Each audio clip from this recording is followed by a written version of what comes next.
जब भिखारी समझे गए, कूड़ा बीनने वाले ने बैंक में करोड़ों का सच खोल दिया। सूरज अभी पूरी तरह से उगा भी नहीं था। आसमान में हल्की सी गुलाबी रोशनी फैल रही थी और सर्द हवा हड्डियों तक चुभ रही थी। शहर की गलियां धीरे धीरे अपनी रोजमर्रा की हलचल में जाग रही थीं। लेकिन एक इलाका था जहां समय जैसे थम गया हो, रेलवे स्टेशन के पीछे का कूड़े से भरा मैदान।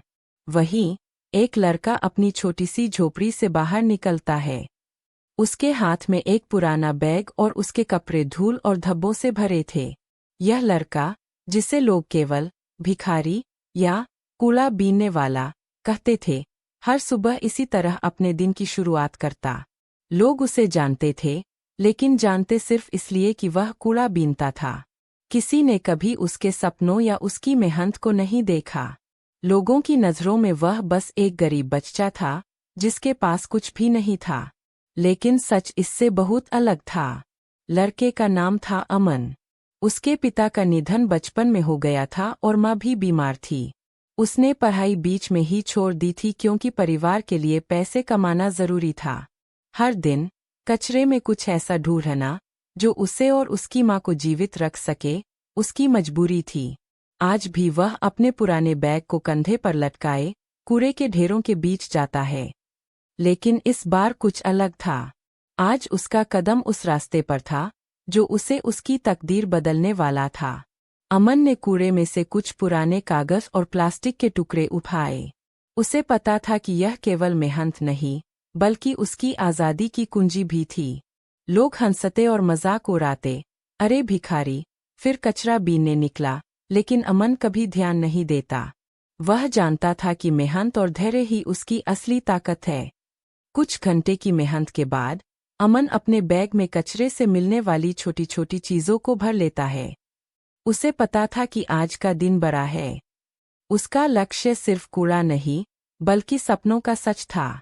उसने अपना छोटा सा घर छोड़ते हुए सीधे शहर के उस बैंक की ओर कदम बढ़ाए जहां उसके लिए दुनिया के दरवाजे खुलने वाले थे।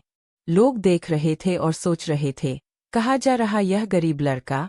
कोई नहीं जानता था कि यह लड़का उन सभी को हैरान करने वाला था। बैंक का भवन बड़ा, चमकदार और शांत दिख रहा था। अंदर कदम रखते ही लोग उसे अजीब नज़रों से देखने लगे। एक कूड़ा बीनने वाला लड़का, महंगे सूट पहने कर्मचारियों के बीच। लेकिन अमन की आंखों में डर नहीं, केवल आत्मविश्वास था। अमन ने बैंक का मुख्य दरवाज़ा खोला और सीधे मैनेजर के ऑफिस की ओर चला। वह जानता था कि उसे अब अपने सारे हुनर और ज्ञान दिखाना है। लोग हैरानी से उसे देखते रहे, क्योंकि किसी ने यह नहीं सोचा था कि वह ऐसा कर सकता है। बैंक में प्रवेश करते ही अमन ने गहरी सांस ली। उसका हाथ बैग पर टिका हुआ था, जिसमें उसने अपनी मेहनत और सालों की तैयारी की सारी चीज़ें रखी थीं। बैंक का माहौल बहुत अलग था। चमकदार फ्लोर, महंगे फर्नीचर, कंप्यूटर स्क्रीन पर चमकती संख्याएं और कर्मचारियों के अनुशासित चेहरे। अमन ने पहले तो केवल देखा। उसने ध्यान दिया कि कैसे लोग काम कर रहे हैं, कैसे सिस्टम चलता है। हर छोटी सी बात उसके लिए सीख। वह सिर्फ यह दिखाना चाहता था कि गरीबी या कूड़ा बीनना किसी के हुनर और सपनों को रोक नहीं सकता। बैंक के हॉल में अचानक गहरी खामोशी छा गई थी। जो लोग कुछ मिनट पहले तक अमन को शक की नज़रों से देख रहे थे, अब वही लोग उसकी तरफ बिना पलक झपकाए देख रहे थे। किसी को समझ नहीं आ रहा था कि यह सब सच है या कोई सपना। बैंक मैनेजर की आवाज़ काँप रही थी। तुम आखिर हो कौन? अमन ने गहरी सांस ली। उसकी आंखों में न घमंड था, न डर, बस सच था जो आज बाहर आने वाला था। सर, अमन ने शांत लेकिन भारी आवाज में कहा, मैं वही हूँ जिसे आप सब रोज कूड़ा बीनते हुए देखते हैं। मैं वही हूँ जिसे लोग भिखारी कहते हैं। यह सुनते ही बैंक के कर्मचारियों के चेहरे उतर गए।